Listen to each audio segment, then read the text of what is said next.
everyone, and welcome to MeowMix, the Carolina Panthers Podcast. My name is Steven. My name is Jerry. And we are here for number 2 in our ongoing series of draft profiles. We will be talking about Micah Parsons, linebacker from Penn State University today. Now, starting off, he measures in at 6'3", 245 pounds. He's a junior out of Penn State. He played running back and defensive end in high school and was a 5-star recruit and 7th overall player in the 2018 class coming out of high school. So he has some talent, guys. Unsurprisingly, he had multiple offers from top-tier schools, but ultimately decided to stay close to home and go to Penn State. Once there, they moved him to the middle linebacker to take advantage of his explosiveness and became a contributor right away as a true freshman. He only started one game as a true freshman, but his sophomore season, he took over. He started every game, and he just became the leader of the defense and was named Big Ten Linebacker of the Year. Heading into 2020 season, he decided to opt out due to COVID. He has a 2-year-old son and said that he didn't want to endanger his draft stock or his son. And I completely understand that. Smart. Yeah. He knew he was a top tier linebacker coming out and was going to be drafted in the first round. And if you got COVID, if you got hurt, there's his son's future. And I can't blame him for that. Yeah, I don't blame him at all. I don't blame any of these guys, especially these guys that were, top picks or, said they were going to be top picks, just bowing out this year. I don't blame it at all. It's a smart business decision. Now, I hope on his pro day, because they're not doing a combine anymore, he does come in shape. I mean, that's a big thing, is that he's had a year off. You want to make sure he comes in shape. And from everything I read about this guy, he's that type of player that he wants to come in shape. He's going to be ready. Yeah, that's going to be the thing and I think that's going to say a lot about him if he does come in shape. Looks like he's ready to go. Looks like he's been playing for the whole year. I think that's going to be a real positive for him coming into his pro day, I guess, since he's not going to a combine. But yeah, let's just look at his stats and let's focus on the year that he started, as a sophomore. 109 total tackles, 5 sacks, 4 forced fumbles, 1 fumble recovery, 5 pass defenses. I mean, I don't know if you want to get into player comparisons here just yet, but it feels a little bit like Luke Kuechly to me. It's funny is I was going through comparisons when I was doing some research on Micah Parsons, and his ceiling was Luke Kuechly every time. It was like, he can be that, but to be that, you have to be more just than a physical specimen. One thing he really needs to improve on is his coverage skill. And Luke, coming out of college, had the same issue, and he became one of the best cover linebackers out there by the time he retired. Exactly. And they're almost the exact same size. I mean, Luke Kuechly was 6'3", about 240. So, they're pretty much the exact same size. They've got the same measurables. Micah Parsons is a very smart player, has the sideline to sideline speed that you always heard, we all saw with Luke Kuechly. Oh, yeah. Great instincts. This would be a great pick for the Panthers and a badly needed position.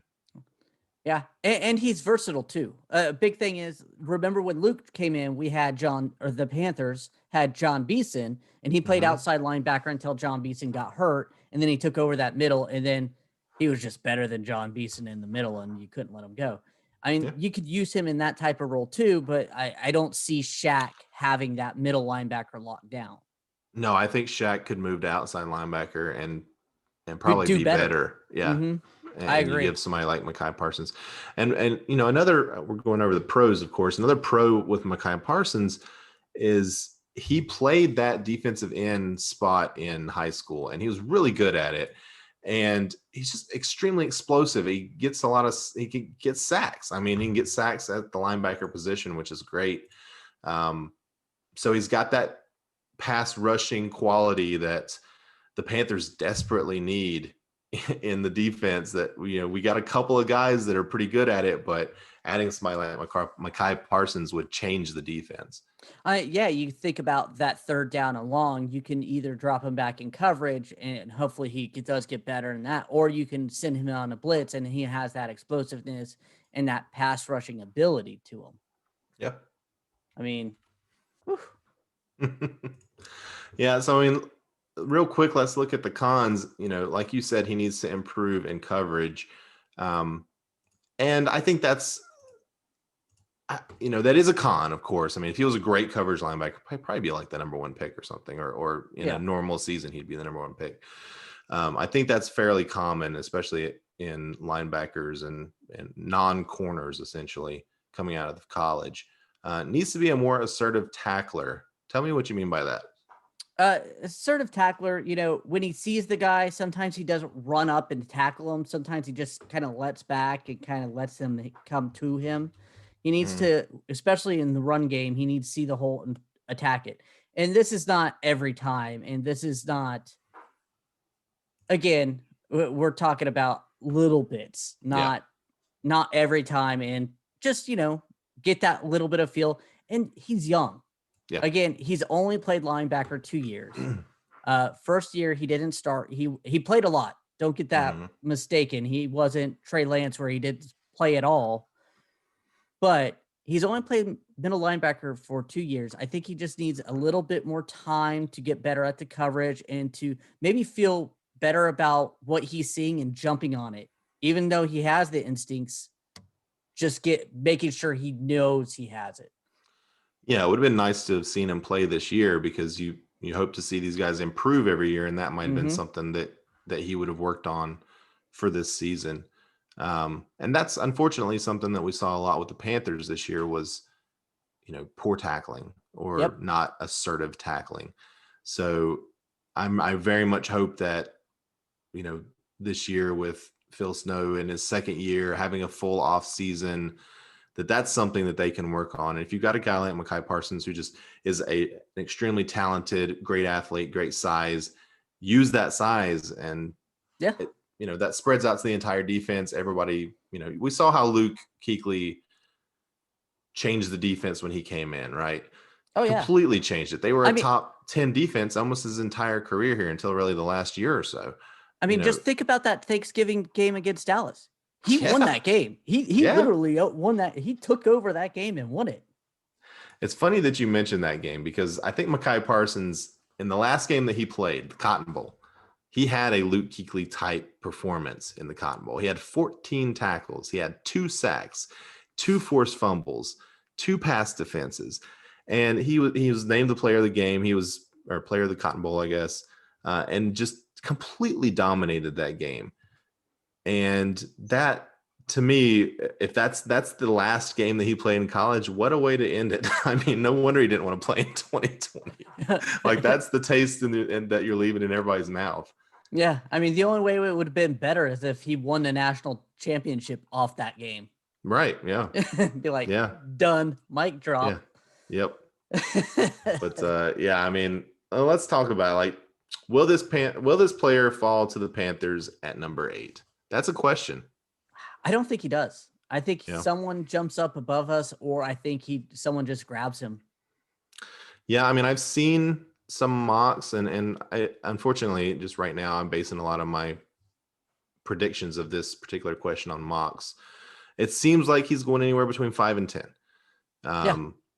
So I think there's a chance that he falls to the Panthers at 8, but maybe like a 40% chance or something. Just not a super high chance. Yeah. And my thing with the mocks is every time they mock way too many quarterbacks way too early.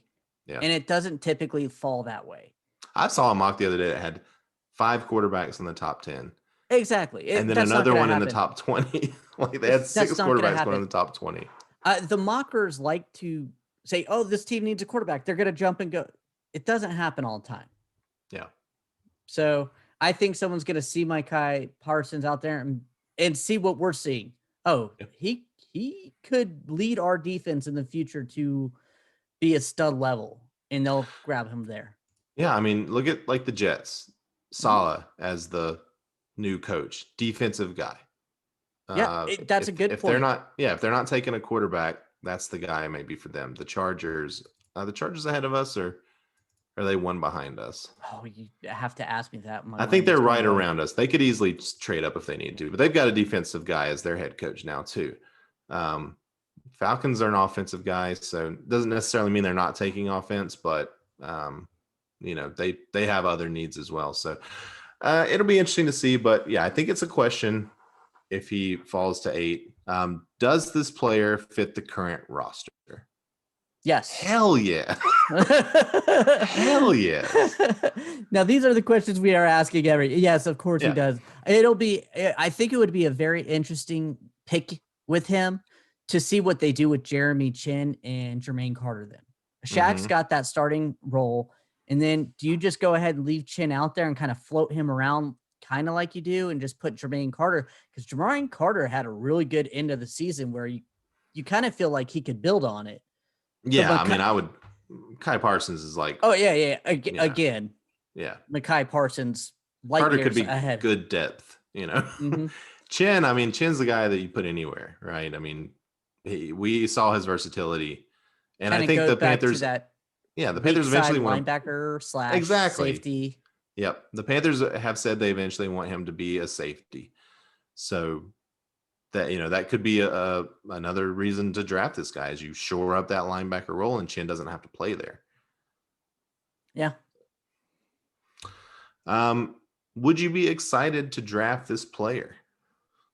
We don't cuss. We try not to cuss that much on the show, but yeah, heck yeah. Yeah, absolutely. I mean, like we've said, he is a game changer. And the Panthers defense was not good last year. It wasn't as bad as we feared, and it got better throughout the year, but it wasn't good. But can you imagine Micah Parsons running around behind Derek Brown, Brian Burns, having Shaq and Jeremy Chin run around with him? It puts a smile on my face. It's exciting to think about. And then you would just have to worry about the quarter situation and safety. But that's a Panthers defense just in general, always. Yeah.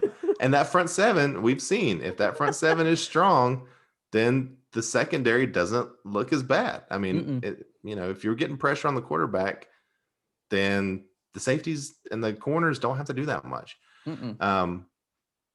So, yeah, I mean, guys, we know we need a quarterback, right? We need a quarterback. And I'll put it this way. If a quarterback's out there and Micah Parsons out there and they pick Micah Parsons, my thought is they didn't believe in that quarterback. I am 100% in Parsons. Absolutely. Because if Micah Parsons does fall, then Mac Jones probably still going to be there. Trey Lance possibly still going to be there. I mean, and if they take Micah Parsons, then that just means that they were much higher on Micah Parsons. And I think Micah Parsons, in comparison to those guys, is a much more can't miss type player, right? He's a guy that you can plug in right away and he's going to produce. Yeah. Trey Lance, you might have a high ceiling, but you don't know, where he's going to end up. His floor is also way lower. I feel like exactly. I feel that Micah Parsons' floor is a solid starting linebacker in the league. Yeah. I mean, and his ceiling is Luke Kuechly. Exactly. Yeah. I mean, how great would that be? I mean, I mean, this team has always had great middle linebackers. Dan Morgan, John Beeson was really good until some injuries, and then Luke Kuechly. And Luke Kuechly came in, and now we're looking for the next one. So yeah, I'd be extremely excited if he falls to us and the Panthers decide to go that route. Because we've got Teddy for another year, right? You put Teddy with a great defense. And there's a couple shore up the offensive line a little bit, and that's a good team. And there's a couple, decent quarterbacks that need some refinement. I know on YouTube they brought up Jamie Newman. I mean, if a guy like that in the 3rd or 4th round, you can grab, and Matt Rule's going to coach him at the college Senior Bowl. So exactly, I think Mac Jones also going to be at the Senior Bowl. Yeah, he is. So that's good. But yeah, I mean, don't forget that Fitterer was part of the organization that found Russell Wilson in the 3rd round. I mean, we liked Russell Wilson coming out of college. We were hoping the Panthers would draft him as Cam's backup, Mm-hmm. In the 4th round is what we were hoping. But the Seahawks jumped on him and got him in the 3rd, and the rest is history. So you can find those guys. They're there. Not every year, but they're there. So let's take a look at our big board. Unless you have anything else to say. Nope, I'm good. Okay. Let's take a look at the big board. Right now, we only have one player on it. It's Trey Lance. He's sitting at number 1. Does Micah Parsons bump Trey Lance down the MeowMix podcast big board?